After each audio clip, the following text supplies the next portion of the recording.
Olá, já estamos de regresso nos finais de tarde em sintonia, agora com o programa Falar Sobretudo na Rádio, uma iniciativa do Fórum Social da União de Freguesias de Santa Maria da Feira, Travanca, Sanfins e Espargo, que traz temas ligados à saúde mental até aos estúdios da sintonia. Este programa conta também com o apoio da rádio e também do município de Santa Maria da Feira. Saúde mental e personalidade jurídica é o mote para o programa de junho. Connosco em estúdio, Maria Manuela Ferreira, é magistrada no Ministério Público de Ovar. Boa tarde, bem-vinda aos estúdios. Muito boa tarde.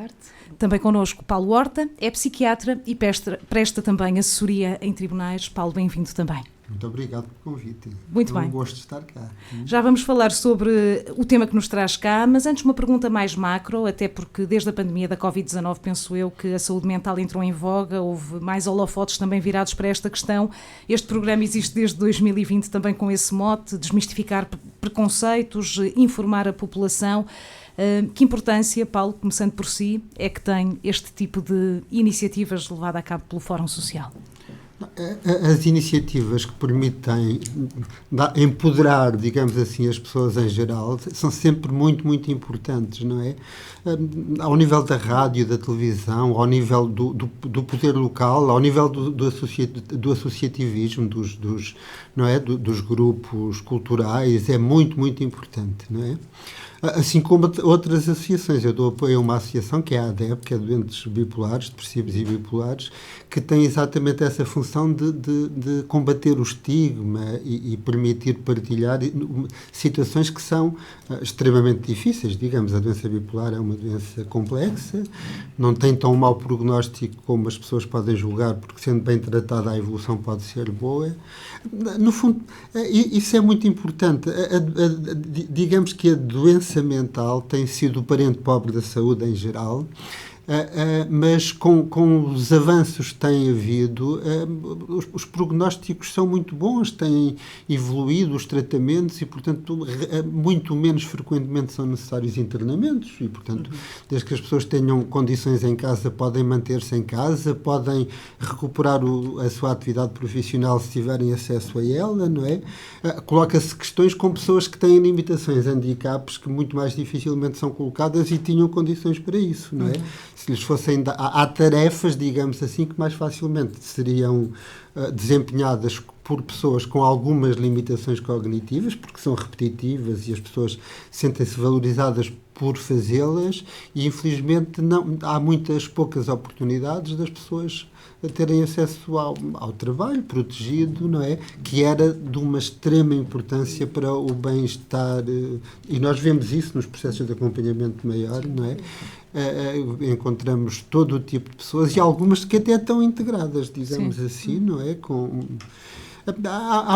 Há um aspecto que é muito importante, eu acho, na saúde em geral, mas também na sociedade em geral, não é? Muitas das coisas, se funcionarem bem com o apoio informal, porque esse tipo de apoio todos nós precisamos dele, isto é, o ser sozinho, mais que estar sozinho, o ser sozinho é uma situação muito má, digamos, e de muito mau prognóstico, digamos, a todos os níveis, não é?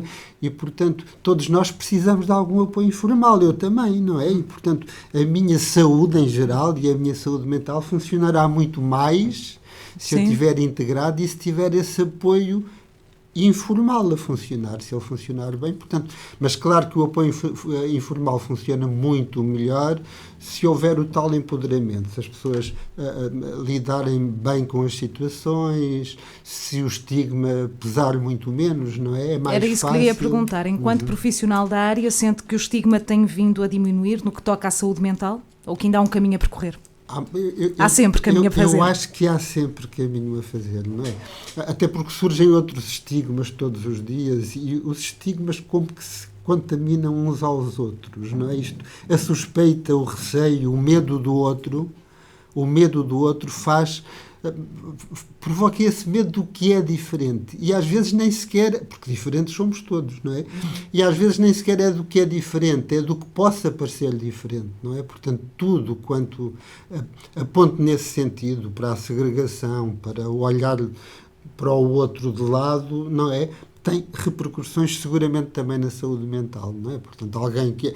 Mas na comunicação social, e pessoas com responsabilidade fazem isso às vezes, quando dizem que uma situação é esquizofrenizante, por exemplo, não é? Isto mostra... É muito comum esta, ou é bipolar também, sim, não é? A linguagem utilizada. É muito comum usar-se esse tipo de linguagens por pessoas com responsabilidades em Sim. termos, não é? Apenas para dizer da que opinião pública, já não tivemos é? cá um programa precisamente sobre isso, a saúde mental e os média, e de que forma é que a comunicação social perpetua ou não esse tipo de estigmas ou de preconceitos. Pois, não é? Portanto, na comunicação, que tem a ver também com os fazedores da opinião, não é? Que também não têm em conta esse tipo, nem sequer estou a criticar a comunicação social, é quem, efetivamente, tendo responsabilidades, depois usa este tipo de expressões sem perceber o quão prejudiciais elas podem ser, não é? Exato. Vamos abrir o microfone também de Maria Manuela Ferreira, está aqui connosco em estúdio. Uma pergunta mais geral também tem a ver com a importância deste tipo de momentos, de podermos sentar-nos aqui um pouco e refletir sobre o tema que nos traz cá. Pois, eu achei o tema muito pertinente quando me foi colocado e até nem sugeri qualquer tipo de alteração, porque é abrangente o suficiente para compreendermos que a saúde mental não é um assunto para os outros, mas é um assunto nosso, de cada um de nós. Porque pode, numa determinada etapa da nossa vida, efetivamente, se colocar um problema, ainda que transitório, na sequência de uma operação, de um acidente, e nós, de facto, seguindo as palavras aqui do Sr. Doutor, temos que ter o empoderamento da informação. E, portanto, quanto melhor estivermos apetrechados com esse conhecimento acerca de o que existe ao nível da comunidade e qual foi o pensamento legislativo para enquadrar este problema da saúde mental, que é de facto, e as vertentes, portanto, as vertentes mais críticas das situações dos desequilíbrios portanto, que será ao nível da lei da saúde mental, e depois nas outras situações em que, prevenindo, e se calhar o reflexo já se faz sentir, porque houve uma grande alteração legislativa, desde 2019, possivelmente nota-se menos necessidades de internamento e porque justamente esta lei entrou em vigor e, portanto, já temos uma nova abordagem que possivelmente poderá estar já a surtir efeitos. E penso que as situações que ainda não tiveram um diagnóstico efetuado e um tratamento abrangente justamente derivam na necessidade de um internamento urgente porque falharam as outras formas de intervenção, sim. As outras etapas. E, portanto, conhecermos esta realidade, de facto, é um problema para todos e diz respeito a todos. Muito bem. Vamos desmistificar conceitos e vou começar pela doutora a perguntar-lhe o que é a personalidade jurídica de um indivíduo. O que é isto? Pronto, isto é, nós temos uma definição desde 1966 que não ficou beliscada e que reconhece-se direitos desde o momento completo e com vida. Isto parece, uma evidência, mas mesmo assim o legislador foi mais longe e reconheceu direitos a nascituros. Portanto, pessoas que ainda, sujeitos de direitos ainda não nascidos. Portanto, a abrangência ainda é maior do que esta que nós poderíamos pensar que era necessário o nascimento completo e com vida. Pronto. E mesmo nesta abrangência para os nascituros, já devido aos avanços da ciência, houve uma alteração recente na história, não é? Em 2021, em que se vem contemplar direitos sucessórios mesmo nas situações das inseminações artificiais pós-mortem. Tem, evidentemente, um enquadramento legislativo, um diploma legal, mas, portanto, todos, digamos que, independentemente de dificuldade ou limitação mental com que nasça, têm um conjunto de direitos que estão consagrados e, portanto, a questão da personalidade jurídica é esta aptidão de sermos sujeitos e, portanto, de direitos e também de deveres. Portanto, a personalidade jurídica é apenas uma constatação que, a partir do momento em que o ser humano vive, não é? Portanto, tem esta existência, é titular de direitos. E pronto, e depois vamos ao nível dos direitos da personalidade, do direito à imagem, ao direito, à integridade física. Portanto, isto é um direito que de acordo até com as palavras do o professor Mota Pinto, é um direito absoluto, são direitos absolutos, porque se impõem aos demais. Portanto, independentemente da situação do nascimento, uma vez nascidos, temos todos direito a essa personalidade.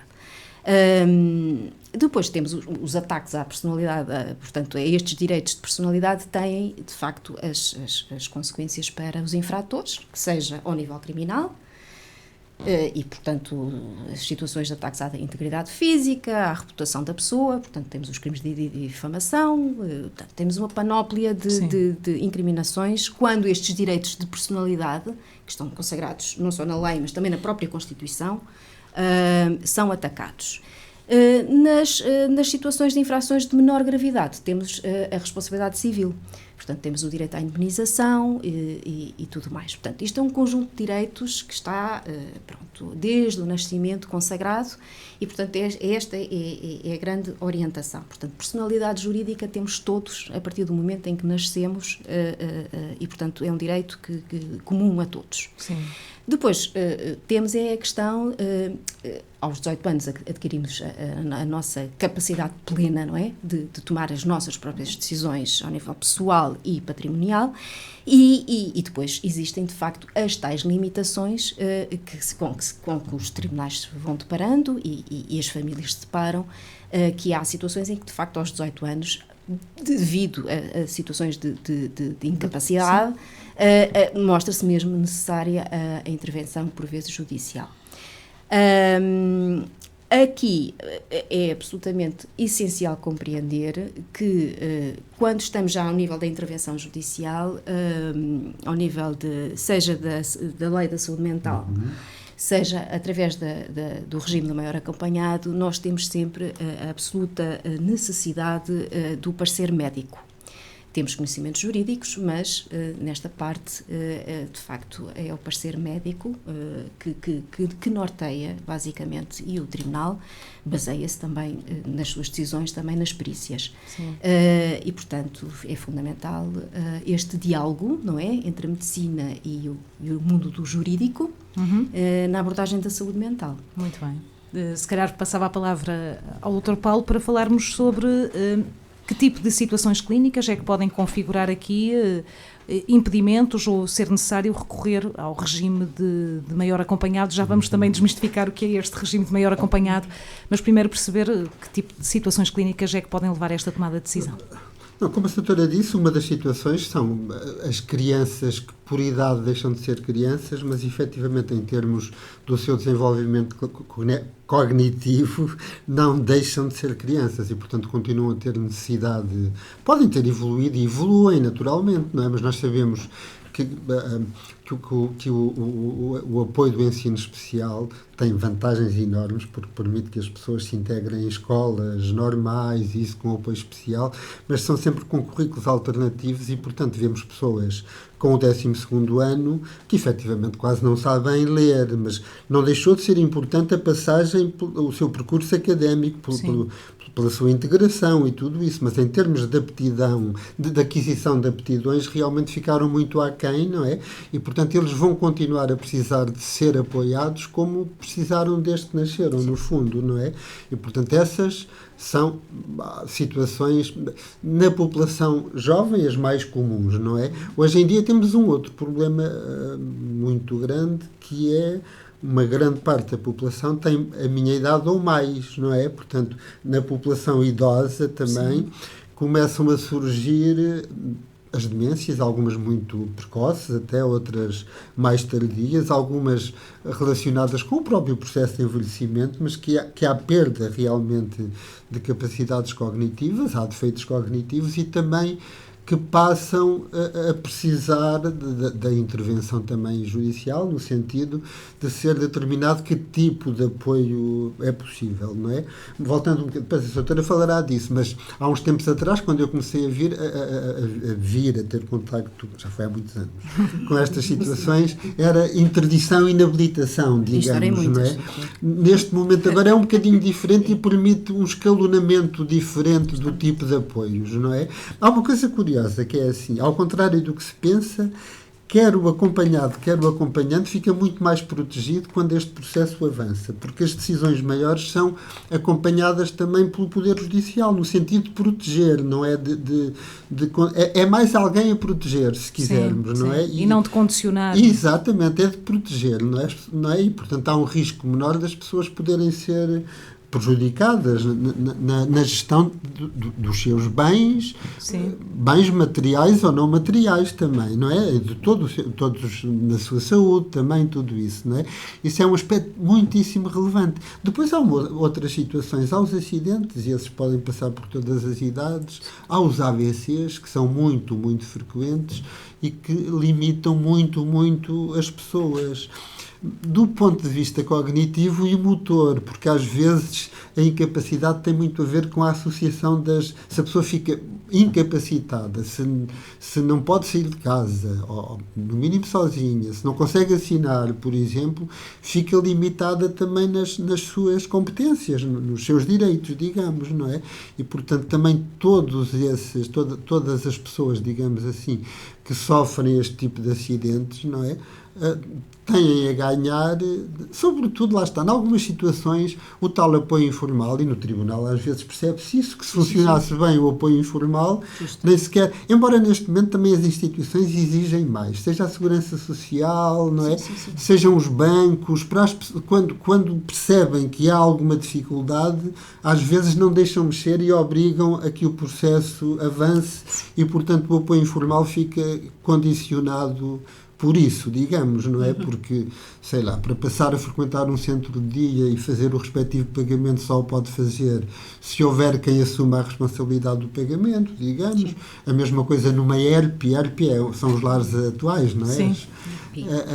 Esse tipo de situações, digamos que para poderem avançar, os serviços em geral exigem que o processo de acompanhamento maior avance, não é? E avance com urgência, não é? Que é uma outra questão que se coloca, não é? Que são situações urgentes, não é? Sempre, a lei, não é? Justamente, a lei classifica esses processos como processos urgentes e, portanto, tem uma tramitação muito própria. Aliás, uma ação especial, ela tem uma tramitação própria.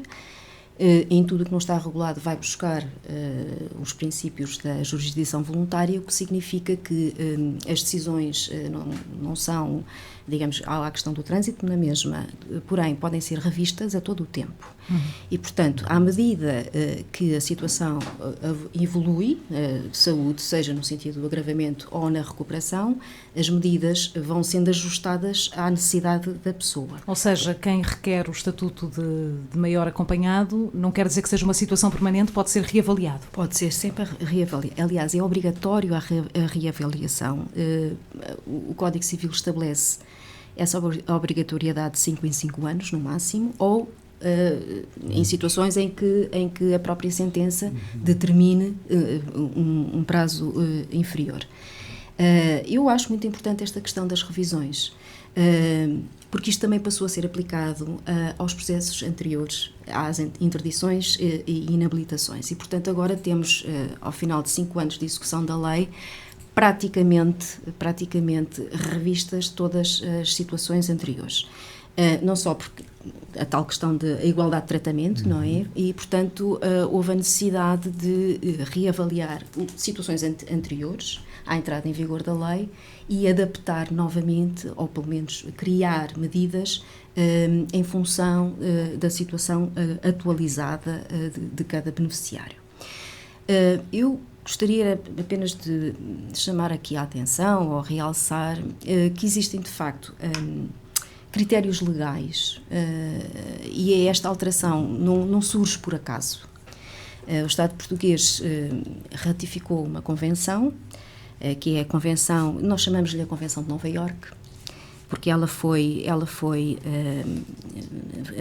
digamos que posta à disposição da assinatura dos Estados em Nova Iorque, mas foi adotada pela Assembleia Geral das Nações Unidas. E é em função destes princípios que estão na Convenção que o Estado português, por bem, decidiu efetivamente criar no direito interno, porque a amplitude da Convenção É exatamente nesse sentido, permitir que o Estado criasse um regime que se adaptasse a estes princípios que ele próprio assumiu ao aderir à Convenção. E, portanto, esta questão da adaptação das medidas, da audição da pessoa com deficiência, todo este novo paradigma, muito mais centrado na capacidade da pessoa com deficiência ou de limitação, e, portanto, em vez de o tornar um sujeito passivo de uma decisão, passou a ser interveniente, não é, na tomada de decisões.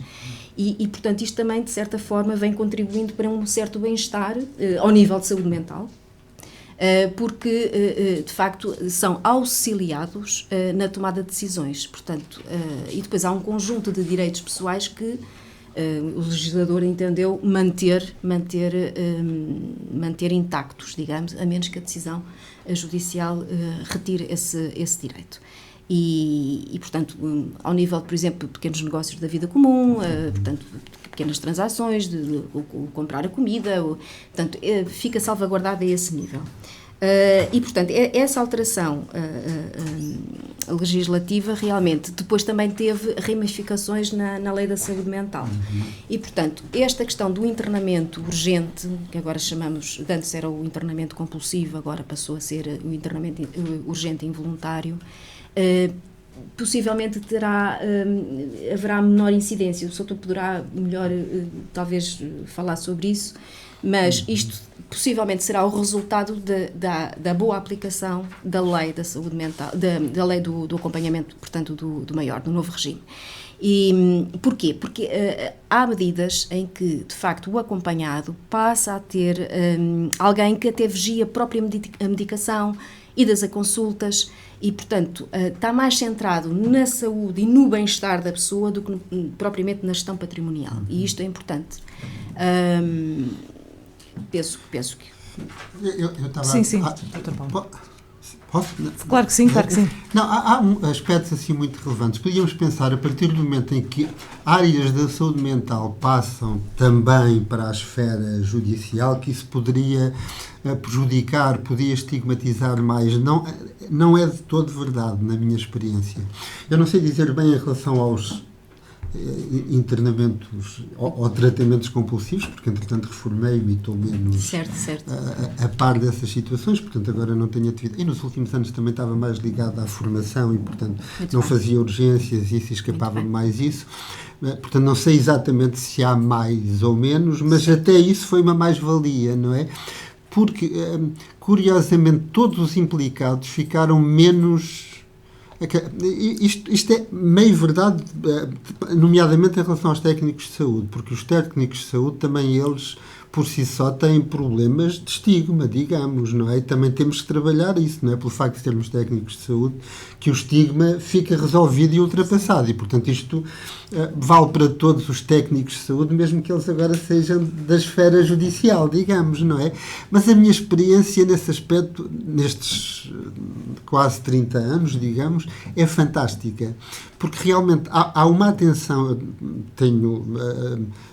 eu tenho estado com imensos juízes, com magistrados, com defensores oficiosos ou não oficiosos, com oficiais de justiça, que também são importantes porque são eles que fazem a chamada e que acompanham e fazem o contacto, e realmente a relação que eles têm, o trato que conseguem ter com as pessoas é uma coisa fantástica, não é? Em algumas situações, ainda antes são situações que às vezes nos emocionam muito, porque nós não somos capazes de não nos emocionarmos com situações de grande sofrimento, não é? Sim. Não foi só uma vez, foi mais que uma, que ficámos todos com a lágrima no olho, não é? Que não é suposto, mas somos humanos também, não é? Isto só para dizer realmente o impacto positivo deste tipo de legislação e da forma como, com algum cuidado, ela está a ser implementada, não é? Sim. Curiosamente, até nas autoridades policiais. Era uma coisa que nós tínhamos medo, porque como é que é... Eu vou usar a terminologia antiga, a condução, não é? O mandado de condução, não é? Certo. Pode ser emitido ou pela autoridade de saúde ou por um magistrado, digamos, não é?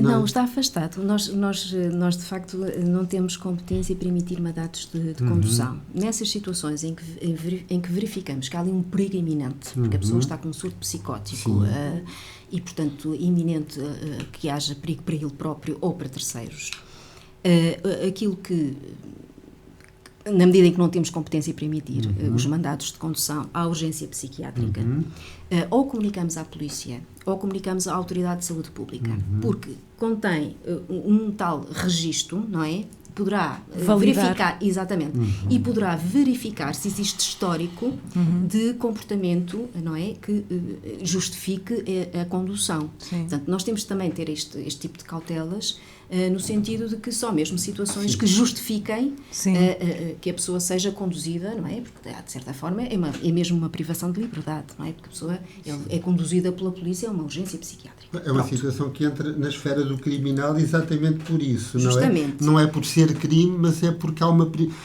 haver crime é de outros que o privam da liberdade, digamos, não é? Mas entra na esfera do criminal, não é? Portanto, temos que ter sempre grandes cautelas.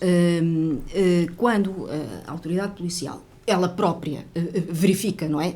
Na presença dela, que a pessoa está em perfeito distúrbio psíquico, não é? E há elementos que lhe permitam dizer é uma situação que não pode ser adiada, tem que ser conduzida à urgência. Sim.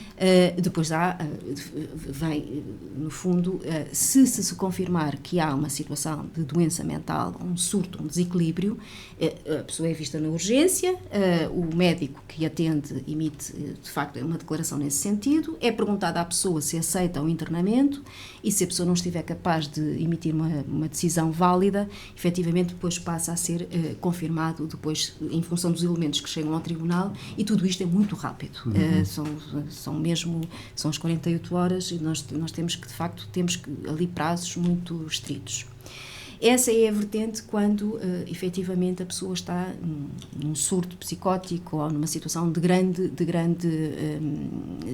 enfim, com uma sintomatologia que nos permite dizer pode haver um perigo grave. Sim, representar para si ou para os outros. Para os outros. Agora, as outras situações que chegam ao Ministério Público são as tais que requerem também a intervenção dos técnicos, e é aqui que eu tive já a oportunidade, ainda há pouco, de trocar aqui umas ideias, que é no sentido de... há várias formas de chegar o pedido de acompanhamento maior. Seja através de participações policiais, em que a pessoa sugere, o próprio agente da autoridade sugere que efetivamente se averigue se existem condições para ser disputado o acompanhamento maior, ou eventualmente os técnicos da Câmara, enfim, de instituições, reportam situações que poderão disputar. E por vontade da própria família, por exemplo. Da própria família também. Portanto, apesar dos próprios terem legitimidade ativa para pedir que seja instaurado o processo, muitas das vezes vêm solicitar que seja o Ministério Público a fazê-lo. E cabe dentro das nossas competências estatutárias e, portanto, até admito que seja mais rápido a recolha de informação, porque quando são os próprios familiares que vêm solicitar ao Ministério Público, por vezes já vêm os requerimentos instruídos com elementos clínicos, enfim, indicação de... Nós temos um questionário que foi elaborado por uma equipa de trabalho. Este formulário foi absolutamente... Eu penso que foi o ponto de viragem mais feliz na altura da pandemia, porque permitiu que mesmo leigos em direito, portanto pessoas que não percebem nada da questão jurídica, preenchem o formulário com cruzinhas, não é? Que são perguntas sim, não, talvez, e conseguimos ter uma percepção, porque este formulário, no fundo, refere, a pessoa tem autonomia para, por exemplo, pagar uma renda de casa, pronto.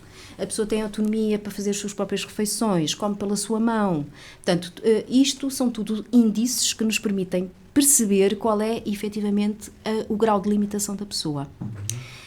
E, portanto, isto é logo um enquadramento inicial. Portanto, quando é o próprio familiar a solicitar a intervenção do Ministério Público, normalmente não só traz este requerimento já preenchido, que ele está disponível, seja no portal do Ministério Público, seja nas secretarias, traz já os elementos que necessitamos, que estão à margem indicados, que designadamente quanto a pensão que a pessoa ofere. Porquê? Porque é uma gestão que vai passar a ser solicitada ao nível da gestão pessoal e patrimonial. Portanto, nós temos que ter uma abrangência do que é que estamos a tratar. Sim. E, portanto, acaba por ser mais célere. Porquê? Porque temos alguém que se disponibiliza para ser acompanhante. Sim. É uma das dificuldades? É uma das grandes dificuldades. Mas que critérios é que é preciso preencher? Ou qual é a hierarquia, por exemplo, quando se vai em busca do acompanhante? Quem são as primeiras pessoas que recorrem aos tribunais? Temos, de facto, o critério legal. Temos o artigo 143, que refere, digamos que, a categoria de familiares, e há até uma ordem de preferência ao cônjuge, não separado, ao unido de facto, qualquer dos pais, pessoa designada pelos pais, filhos maiores, qualquer dos avós, pessoa indicada pela instituição que acolhe, e depois temos aqui esta válvula de escape, que é a pessoa idónea. E, portanto, há um enquadramento legal. Eu penso que ao nível legislativo nós estamos muito bem apetrechados, porque temos uma hierarquia, temos a orientação, o pensamento legislador, e temos a válvula de escape, que significa vamos adequar, não vamos deixar alguém sem proteção na situação dela realmente necessitar.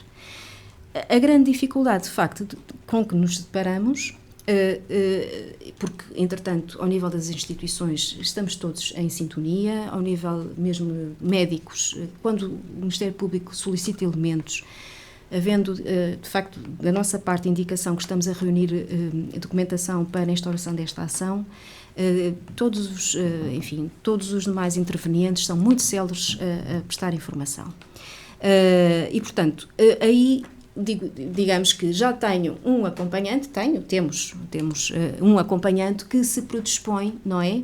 Quando formula o requerimento, indica quem considera que deverá ser, acha que reúne condições. Ainda assim fazemos, evidentemente, a nossa triagem. Sim. E temos elementos para poder fazer, verificamos se existe designadamente algum tipo de incompatibilidade nos nossos registros que indicie que há ali algum problema criminal entre estas duas pessoas. Portanto, fazemos também, de facto, alguma triagem, não só, porque a lei diz que desde que salvaguarde, não é? Portanto, os direitos da pessoa que é acompanhada. Portanto, é evidente, temos que fundamentar também este tipo de ações, não é? E, portanto, temos que ter estas cautelas todas e pronto. E depois de cumpridas, eu penso que até ao momento temos tido, os casos têm sido muito bem sucedidos. Agora, quando as situações vêm através da polícia, outra vez, é de facto mais moroso, muito embora já haja esta sensibilidade da necessidade de indicação de quem é o médico assistente, porque nós temos que pedir elementos clínicos. O Ministério Público está, digamos que estatutariamente, é assim mesmo, o artigo do Estatuto refere que nós estamos obrigados a agir dentro dos padrões da legalidade e com critérios de objetividade. E, portanto, não podemos, apenas com base naquilo que é dito por alguém, instaurar uma ação de acompanhamento maior, não é? Portanto, organizamos estes dossiês de trabalho e, de facto, pedimos a colaboração de outras entidades. Como estas medidas são adaptadas a cada caso, nós não temos, digamos, não temos medidas pro forma, cada situação requer um conjunto de intervenções e de medidas de proteção. E, portanto, aqui é que, de facto, eu tenho que salientar, e eu tenho aqui esta oportunidade, apesar de estar a trabalhar agora na instância local de Ovar, os técnicos da ação social têm feito, de facto, um trabalho fantástico, ao nível da recolha de informação. Não só muito rapidamente, até porque eu dou uns prazos muito estreitos, eles, se estiverem a ouvir-me, saberão do que falo, por vezes dou uns prazos de 10 dias, porque não posso, digamos, não só são situações emergentes também? São emergentes. E enquanto estou também a solicitar a outras entidades, no mesmo prazo, por vezes, elementos que me permitam instaurar a ação. Ou me permitam aferir se os pressupostos legais estão verificados. Porque se eu considerar a lei considerar que os pressupostos não estão reunidos, evidentemente não há necessidade de intervenção judicial. E, portanto, há até situações em que os técnicos, ao fazerem a abordagem do requerente, apercebem-se que há ali situações que talvez com o cuidador informal se resolvam, que são situações menos graves e, portanto, eles são direcionados, no fundo, à própria solução do caso concreto. Só as situações em que há uma alteração das faculdades mentais é que requerem esta intervenção judicial. Porque o princípio é a capacidade, que é este é que é um novo paradigma. O princípio é a capacidade da pessoa. E mesmo que haja alguma limitação, a vontade expressa por esta pessoa é de facto atendível. Só nas situações mais graves em que, e podem ser efetivamente algo transitórias, podem durar alguns meses, na situação dos acidentes e tudo mais, só quando há uma alteração da nossa capacidade de formarmos a nossa decisão, e portanto há aqui uma alteração cognitiva ou volitiva, é que de facto se justifica a instauração do processo judicial. E portanto, antes disto, ou abaixo disto, é a coletividade, que com deveres de assistência e com outros institutos jurídicos, eu por acaso tive a oportunidade de verificar, existe uma panóplia de situações que requerem encaminhamento. Talvez não tenha agora aqui muito próximo para o poder dizer, posso dizê-lo eventualmente mais para a frente. Sim. Mas há de facto um conjunto de mecanismos que a lei já prevê e que geralmente é ao nível do Instituto de Segurança Social que estas orientações podem ser dadas. E, portanto, temos sempre esta lógica de gestão de recursos e, portanto, ao nível da coletividade temos que compreender que só as situações mais gravosas e aquelas que efetivamente requerem intervenção do tribunal devem passar pelo crivo da instauração da ação. As demais, há o dever de assistência e, portanto, também é um requisito que tem que ser verificado antes da instauração da ação, porque se a situação está a ser acautelada ao nível da família, não há a necessidade da instauração da ação. Pronto, e depois, lá está, o processo é um processo urgente e nós temos que simultaneamente verificar se os pressupostos legais estão verificados e, portanto, quanto mais informação conseguimos obter, e os técnicos nisso são ótimos, porque vão, falam junto da comunidade, junto da vizinhança e tudo mais, e portanto essa informação que é trazida ao Ministério Público é de uma grande mais-valia, porque percebemos se efetivamente estamos perante uma situação que justifica avançarmos com o acompanhamento. Exato. Dr. Paulo, olhando também para o trabalho que faz de assessoria nos tribunais, quais são as dificuldades ou os desafios que encontra? Dizer apenas que estamos a 12 minutos do fim do programa e isto passa a voar. Passa a voar. Ainda há pouco a doutora falava, por exemplo, da dificuldade de encontrar uma pessoa que queira ser acompanhante para este estatuto, por exemplo. Em regra, pensa-se na pessoa que já está a dar algum apoio. Sim, muitas das vezes as pessoas já estão a fazer aquilo que depois têm que fazer como acompanhante, digamos, não é? E, portanto, se houver essa pessoa, facilmente se lá chegará. As pessoas muitas vezes têm a ideia que isso os vai obrigar a determinadas coisas. Imaginemos que não é familiar direto. Se tem que ir para um lado, será que eu, sendo acompanhante, tenho que pagar? Não é? Não é por ser acompanhante que tem que pagar do seu bolso. Tem que haver outras formas de apoio. Ele tem que ser ativo, digamos assim, no sentido de ajudar a encontrar soluções, não é? Mas, em regra, é mais no sentido... E quando é assim, também quando há instituições, a pessoa já lá está e, portanto, já tem o apoio da própria instituição, digamos.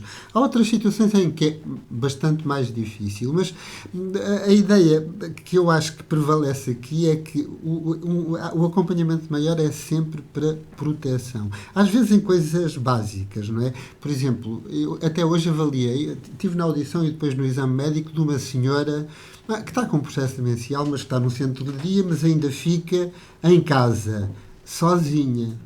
o que se percebe, isto já foi no exame médico também estava lá, porque uma outra coisa importante é que à partida as pessoas têm um advogado, não é? Ou próprio, por sua iniciativa, ou um defensor oficioso. Portanto, sempre que há um processo destes, seja nesta área, seja no internamento, tem automaticamente... Eu lembro-me de advogados, por exemplo, eu trabalhava no Hospital Magalhães Lemos durante muitos anos, irem lá os advogados falar com a pessoa, por exemplo, não é? Porque as pessoas têm...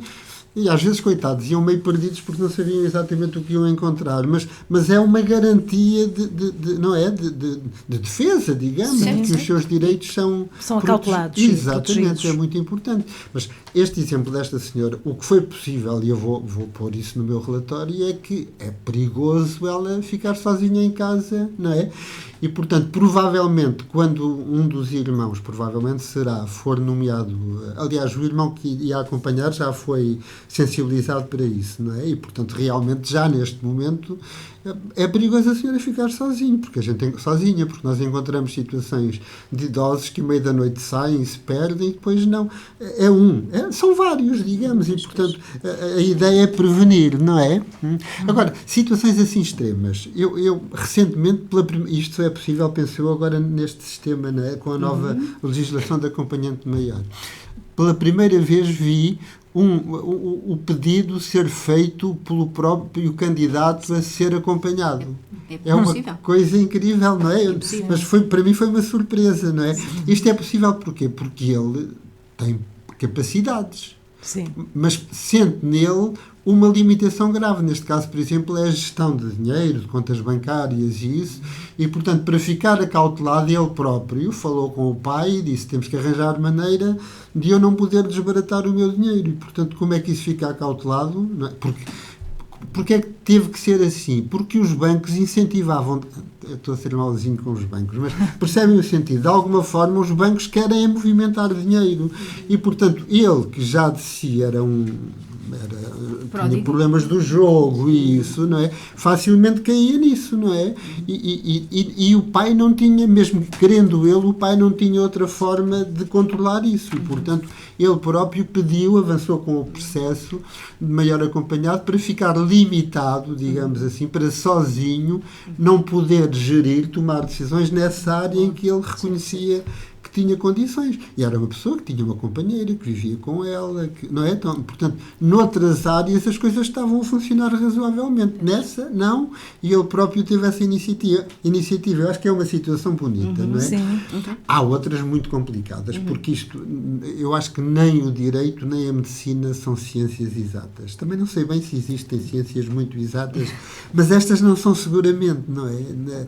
E em concreto na medicina às vezes é difícil, sobretudo, determinar o início. Se há um acidente, é relativamente fácil, depois pode recuperar ou não, e às vezes recuperam muito, não é? Mas consegue-se definir com alguma precisão o início, digamos assim, da incapacidade. Em situações congénitas ou doenças genéticas graves, é desde sempre, digamos, também não é difícil, não é? Mas na demência. Sim. E quando se colocam questões... A gente sabe que há uma coisa que aprendi a dizer. Eu normalmente em psiquiatria não dou grandes conselhos. À partida não se dão conselhos. Ajuda-se as pessoas a encontrarem os seus caminhos. Mas há uma que eu dava que era assim. Eu dizia, porque disseram-me a mim, isto não é meu, era assim: o que é meu é dos meus filhos. O que é dos meus filhos não é meu. Neste sentido de que, à partida, é mais fácil os pais disponibilizarem para os filhos o que têm, não é? E o contrário é muito mais arriscado, porque eu conheci, na minha vida profissional, imensas situações de pessoas que ficaram à penúria porque puseram as coisas em nome de netos, por exemplo, não é? E depois nem tinham onde viver, coisas desse tipo. E é muito complicado gerir isso. Bom, e então, por exemplo, nesta zona que há fortunas ligadas à cortiça e tudo isso, quando há muitos interesses em jogo, há situações muito, muito complicadas, não é? Porque, por isto que eu digo, porque não é uma ciência exata e porque nem sempre é muito fácil determinar, não é? Não é? E isso coloca problemas muito. O que vale é que há sempre, não é? Pode não ficar por aqui, pode passar para outro, não é? Para outro nível em termos de avaliação, certo. E nós só temos que opinar, certo, e decidir, certo, em função da nossa consciência e dos dados que temos presentes. Exato. Mas a cortiça, estou a brincar. Estamos também aqui com um problema de tempo, estamos a cerca de 5 minutos do fim, mas gostava de dar a palavra ainda à doutora, até para pontuar aqui algumas das questões. Sim. Eu aproveitando esta oportunidade, e dado que a recolha de informação já se percebeu que é fundamental para nós, para podermos, o Ministério Público poder exercer o seu trabalho, embora, como já tivesse referido, os próprios, os familiares próximos das pessoas com estes problemas de saúde podem também requerer este estatuto e, se porventura não tiverem condições económicas, podem requerer o apoio judiciário e é-lhes nomeado patrono que instaura este tipo de ações, mas como a grande maioria das situações são trazidas diretamente ao Ministério Público, eu penso que seria necessário que houvesse também esta consciência daquilo que é necessário que o Ministério Público tenha em mãos, que tipo de informação se necessita que lhe chegue e as soluções que a informação também tem que trazer. Porque lá está, nós não conseguimos aplicar o regime legal se não tivermos em simultâneo a questão do acompanhante e, porventura, se houver situações que envolvam a gestão de bens, designadamente imóveis, nós precisamos de constituir um conselho de família e, portanto, as coisas tornam-se ainda um bocadinho mais complexas porque temos que indicar 2 pessoas idóneas além do acompanhante.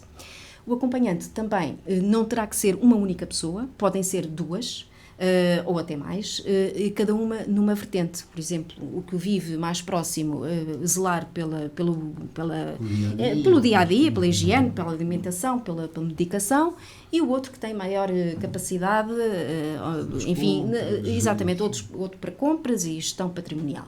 Pronto, mas lá está, o tipo de informação que é necessário que chegue, mesmo ao nível dos agentes policiais, as informações que chegam das senhoras assistentes sociais, nós precisamos de perceber qual é o projeto de vida para esta pessoa. Nós temos que ter a sensibilidade de perceber que há situações que já são situações limite, em que os cuidadores estão, porventura, até exaustos, não pediram ajuda atempadamente, e nós temos que perceber qual é o projeto de vida que melhor se adequa para esta pessoa. Temos uma grande dificuldade de respostas sociais em lares e APRIs, portanto, em estruturas residenciais para pessoas idosas, porque há, de facto, famílias, e nós temos que ter esta consciência, há famílias que trabalham e, portanto, é muito difícil ou quase impossível compatibilizar estas obrigações profissionais, que é absolutamente salutar e compreensível, e compatibilizar com estes deveres permanentes dentro de casa com uma pessoa com deficiência ou pessoa idosa com problemas demenciais. E, portanto, esta resposta institucional acaba por ser o projeto de vida, porque a família não está já a conseguir dar, portanto, o enquadramento que a pessoa necessita.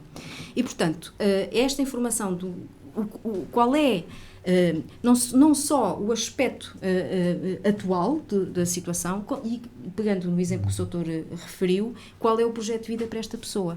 E, portanto, se a pessoa está sozinha em casa, não pode permanecer, e, portanto, nós temos que encontrar neste panorama jurídico a solução daquele caso. Por vezes, a grande dificuldade é a transição da pessoa que está isolada, ostracizada ou isolada em casa, para uma estrutura residencial, porque ela própria não autoriza, portanto, porque nem tem capacidade, nem tem a percepção do estado em que se encontra. E, portanto, não podemos obrigar alguém a entrar num lar contra a sua vontade, quando não está absolutamente limitada nos seus direitos por uma decisão judicial. E, portanto, é esta ponte que por vezes é necessário fazer, ao nível até de medidas provisórias e urgentes, que é para acautelar exatamente o bem-estar de pessoas que estão em casa sozinhas e que de facto até recusam ajuda. Nós temos muitas situações em que as pessoas estão isoladas e recusam ajuda. Portanto, é sempre uma grande mais-valia quando aparece um vizinho, ou uma pessoa amiga, ou uma pessoa que tenha uma relação de proximidade, de amizade, que se disponibilize para representar este papel de acompanhante. As informações que nos são trazidas também são fundamentais e devem também trazer esta indicação de pessoa que revela disponibilidade e que o próprio acompanhado aceita e reconhece como pessoa da sua confiança, porque a opinião da pessoa acompanhada é absolutamente atendível. E, portanto, nós aqui já conseguimos compreender e respeitar essas vontades da própria pessoa que vai ser acompanhada. Muito bem. Um minuto para cada um para notas finais. Não sei quem é que quer começar. Eu dou uma nota muito rápida, muito acho bem. Que pode ser muito útil, porque é muito importante. Eu estou a falar em crianças e jovens, o facto de terem garantido o acesso à escolaridade e terem apoios nesse sentido, também com atividades culturais, danças, desportivas, é fundamental. O chegar aos 18 e ser posto em casa é uma tragédia.